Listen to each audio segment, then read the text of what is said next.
The British invasions of the River Plate were a series of unsuccessful British attempts to seize control of the Spanish colonies located around the Platine Basin in South America. The invasions took place between 1806 and 1807, as part of the Napoleonic Wars, when Spain was an ally of France. The invasions occurred in two phases. A detachment from the British Army occupied Buenos Aires for 46 days in 1806 before being expelled. In 1807, a second force stormed and occupied Montevideo, remaining for several months, and a third force made a second attempt to take Buenos Aires. After several days of street fighting against the local militia and Spanish colonial army, in which half of the British forces were killed or wounded, the British were forced to withdraw. The social effects of the invasions are among the causes of the May Revolution. The criollos, who had so far been denied important positions, could get political strength through military roles. The successful resistance with little help from Spain fostered the desire for self-determination. An open cabildo and the royal audience of Buenos Aires deposed the viceroy Rafael de Sobremonte and designated instead the French popular hero, Santiago de Liniers, which was a completely unprecedented action. Before that, the viceroy was only subject to the King of Spain himself, and no one from the colonies had authority over him. Background: Pedro de Mendoza founded the Ciudad de Nuestra Señora del Buen Air on the 2nd of February 1536 as a Spanish settlement. The site was abandoned in 1541. But re-established in 1580 by Juan de Garay with the name Ciudad de la Santísima Trinidad y Puerto de Santa María del Buen Air, and the city became one of the largest in the Americas. A Portuguese colony was founded nearby at Colonia del Sacramento in 1680. To deter Portuguese expansion, the Spanish founded Montevideo in 1726. And Colonia was finally ceded to Spain under the Treaty of San Ildefonso in 1777, 1 year after the creation of the Spanish Viceroyalty of the Rio de la Plata, the forerunner of modern Argentina. The South Sea Company was granted trading concessions in South America in the time of Queen Anne, under the Treaty of Utrecht. The British had long harbored ambitions in South America, considering the estuary of the Rio de la Plata as the most favorable location for a British colony. The Napoleonic Wars played a key role in the Rio de la Plata conflict, and since the beginning of the conquest of the Americas, England had been interested in the riches of the region. The Peace of Basel in 1795 ended the war between Spain and France.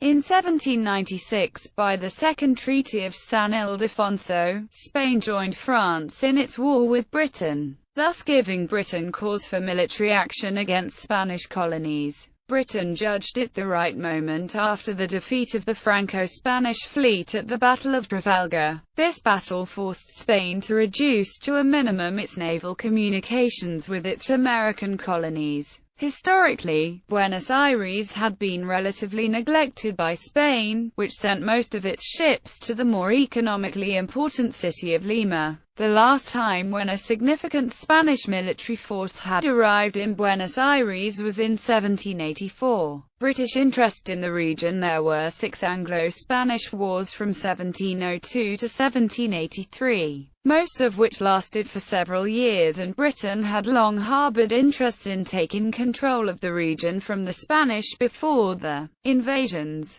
Back in 1711, John Pulham stated that the Rio de la Plata was the best place in the world for making a British colony. His proposal included Santa Fe and Asunción, and would have generated an agricultural area with Buenos Aires as the main port. Admiral Vernon also declared the benefit of opening markets in those areas in 1741. By 1780, the British government approved the project of Colonel William Fullerton to take the Americas with attacks from both the Atlantic and the Pacific. This project was cancelled. Nicholas van Sittart made a new proposal in 1796. The plan was to take Buenos Aires, then move to Chile and attack from there the Spanish stronghold of El Callao in Peru. This proposal was cancelled the following year, but was improved by Thomas Maitland in 1800 as the Maitland Plan. The new plan was to seize control of Buenos Aires with 4,000 soldiers and 1,500 cavalry, move to Mendoza, and prepare a military expedition to cross the Andes and conquer Chile. From there, the British would move from sea to seize Peru and then Quito. All these proposals were discussed in 1804 by William Pitt, Lord Henry Melville and Sir Home Riggs Popham. Popham did not believe a complete military occupation of South America was practical but argued for taking control of key locations to allow the main objective, to open new markets for the British economy. Although there was consensus for weakening Spanish control over its South American colonies, there was no agreement as to the system and the moment to take such action. For instance, it was not even agreed whether the cities be turned into British colonies after their capture or just be made into British protectorates. First invasion. In 1805, Popham received orders to escort the David Baird-led expedition against the Dutch colony of the Cape of Good Hope, which was allied with Napoleon. With nearly 6,300 men, they took it in January 1806. Popham received new orders from the Admiralty to patrol the east coast of South America, from Rio de Janeiro to the Rio de la Plata, in order to detect any attempt to counterattack the Cape. However, Popham had the idea of taking the Rio de la Plata with a military action similar to the one made at the Cape. His agent William White had informed him about the local politics of the city, such as the discontent among some groups about the restrictive regulations enforced by Spain about international commerce. Popham manifested Baird his will to take the zone, with or without his help. Baird gave him the 71st Regiment of Infantry, Artillery and 1,000 men to attempt the invasion. Baird promoted William Carr Beresford to general and designated him vice-governor of the zone if it was taken. The expedition got reinforcements of 300 men from the Artillerian St. Helena Regiment. The Spanish viceroy, Marquis Rafael de Sobremonte, had asked the Spanish crown for reinforcements many times, but only received a shipment of several thousand muskets and instructions to form a militia. Buenos Aires was then a large settlement housing approximately 45,000, but the viceroy was reluctant to give weapons to the Creole population. The best troops had been dispatched to the Upper Peru, currently Bolivia, to guard the frontiers from Tupac Amaru's revolt. And when Sobremonte learned of the British presence in the area, he dispatched the remaining troops to Montevideo, considering that the attack would be in that city. Thus, the British found Buenos Aires almost defenseless. The British took Quilmes, near Buenos Aires, on the 25th of June 1806, and reached and occupied Buenos Aires on the 27th of June. The viceroy fled to Córdoba with the city's treasury, but lost it to British forces during his escape, although his action was in line with a law enacted by former Viceroy Pedro de Ceballos, which required the treasury to be kept safe in case of a foreign attack. He was seen as a coward by the population because of it. The wealthy members of society were not pleased with the British arrival. Nevertheless, the politicians swore loyalty to them, such as the members of the Cabildo or the consulates, with the exception of Manuel Belgrano, who said, "Queremos al antiguo a ninguno," leaving to the Banda Oriental, now Uruguay. Religious leaders swore loyalty as well, after securing the promise that the Catholic religion would be respected. The real audience ended its activities. The rich people included the British among their celebrations, and those promised that their slaves wouldn't be emancipated. However, the bulk of the population did not like the new situation and rejected the British. Merchants were also displeased by the repeal of the Spanish monopoly of commerce and the opening to free trade, as it harmed their interests. One of their leaders was Martin de Alzaga, de Alzaga organized the digging of a secret tunnel to the fort, where the British were located, with the purpose of filling it with explosives and attacking the invaders by surprise. Juan Martín de Pueyrredón organized a militia near the city, but was discovered before being ready, and his troops were defeated. Santiago de Liniers, who was assigned to guard a nearby coast defense, got into the city and weighed the situation. He convinced Alzaga to hold on his plan, and moved to Montevideo. The governor Ruiz Huidobro gave him command of 550 veterans and 400 soldiers to return to Buenos Aires and attempt the reconquest. Sobramonte was doing the same in Córdoba, but Liniers got to Buenos Aires first. On the 4th of August 1806, Liniers landed at Las Conchas, north of Buenos Aires, and advanced with a mixed force of Buenos Aires line troops and Montevideo militia toward the city. On the 10th of August he took control of the strategic points of Misery and El Retiro, holding the north and west entries to the city. Beresford finally surrendered on the 14th of August. An open cabildo decided afterwards to depose Sobramonte from having military authority, and giving such authority, instead, to the victorious Liniers. As written above, Sobramonte's departure at the beginning of the war made him highly unpopular among the peoples of Buenos Aires.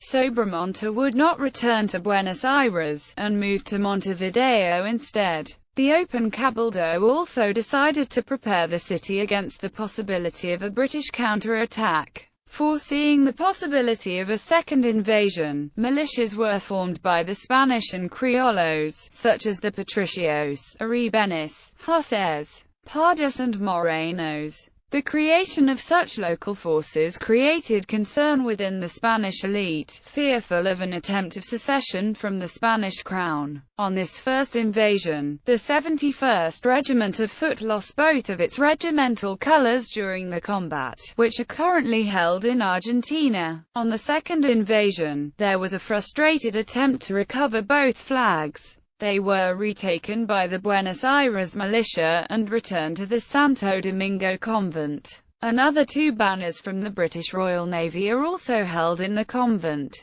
Second invasion. Battle of Montevideo on 3 February 1807. Montevideo, defended by approximately 5,000 men, was besieged at 2 a.m. by a 6,000-strong British force in a joint military and naval operation under General Sir Samuel Auchmuty and a naval squadron under Admiral Sir Charles Stirling. Reinforcements for the defenders came en route from Buenos Aires, so that the rapid success of the operation was essential. Swiftly breached, the city was then assaulted by the 40th Regiment and the elite 95th Regiment. Once inside the walls, the British met a heavy resistance as the Spanish fought to halt their advance, but they gradually spread out and forced back the defenders. On the other side of the city a second assault was launched, spearheaded by the 87th Regiment of Foot, taking the Spanish defenders in the rear. The Spanish governor Ruiz Huidobro accepted Auchmuty's demand of unconditional surrender around 5 a.m. The Spanish took 1,500 casualties and a further 2,000 were taken prisoner, while the British had taken 600 casualties. On the 10th of May, Lieutenant General John Whitelock arrived in Montevideo to take overall command of the British forces on the Rio de la Plata, landing on the 27th of June. Second Battle of Buenos Aires on the 1st of July, the force led by Liniers fought bravely, but was overwhelmed by superior numbers in the city environs. At this crucial moment, Whitelock did not attempt to enter the city, but twice demanded the city's surrender. Meanwhile, Buenos Aires Mayor Martín de Alzaga organized the defense of the city by digging trenches, fortifying buildings and erecting fences. With great popular support, for the Creoles hungered for independence. Finally, 3 days after forcing the troops under Liniers to retreat, Whitelock resolved to attack Buenos Aires. Trusting in the superiority of his soldiers, he divided his army into 12 columns and advanced without the protection of the artillery. His army was met on the streets by a mixed-race militia, including 686 African slaves, stiffened by the local 1st Naval Infantry Battalion and 1st Los Patricios Infantry Regiment, and fighting continued on the streets of Buenos Aires on the 4th of July and the 5th of July. Whitelock underestimated the importance of urban combat, in which the inhabitants employed cooking pots filled with burning oil and boiling water from rooftops, injuring several redcoats of the 88th Regiment. The locals eventually overwhelmed the British troops. By the end of the 5th of July, the British controlled Retiro and Residencia at the cost of about 70 officers and 1,000 other ranks killed or wounded. But the city's center was still in the hands of the defenders, and the invaders were now demoralized. At this point, a counter-attack by the militias and colonial troops present defeated many important British commanders, including Robert Crawford and Dennis Pack. Then Whitelock proposed a 24-hour truce, which was rejected by Liniers, who ordered an artillery attack. After suffering 311 killed, 679 wounded and 1,808 captured or missing, Whitelock signed an armistice with Liniers on the 12th of August, the local Marines playing an important part in defeating Brigadier General Robert Crawford and his 2,000 redcoats at the Battle of Plaza del Mercado, which is now recalled by the people of Buenos Aires as the defense. In the confusion of defeat, many British soldiers deserted their units and more than 50 were returned to the British and were court-martialed, while others were allowed to stay and would form part of the 1,200-strong British contingent that would help in the liberation of Chile. Whitelock left the Rio de la Plata basin, taking with him the British forces in Buenos Aires, Montevideo, and Colonia, but leaving behind 400 seriously wounded, according to Argentine journalist Juan José de Soiza Riley. The British dead can be found today buried in a mass grave under Cal Cinco de Julio near Avenida Belgrano in downtown Buenos Aires. On his return to Great Britain, he was court-martialed and cashiered, mainly for surrendering Montevideo. Whitelock would claim that in the 71st Regiment alone there were 170 deserters. Liniers was later named Viceroy of the Rio de la Plata by the Spanish Crown. Towards independence, after having to fight the British invasions by themselves with little direct help from Spain, the seeds of independence were starting to grow. Local militia battalions, being commanded mostly by revolutionaries, also contributed to the growth of revolutionary zeal. In 1810, not 3 years after the second invasion, the May Revolution took place. As a prelude to the Declaration of Independence of Argentina of 1816. Bibliography. Luna, Félix. Breve Historia de los Argentinos. Buenos Aires. Planeta, Espejo de la Argentina. 950-742-415-6. Luna, Félix. Los Conflictos Armados. Buenos Aires. La Nación. ISBN 950-49-1123-4.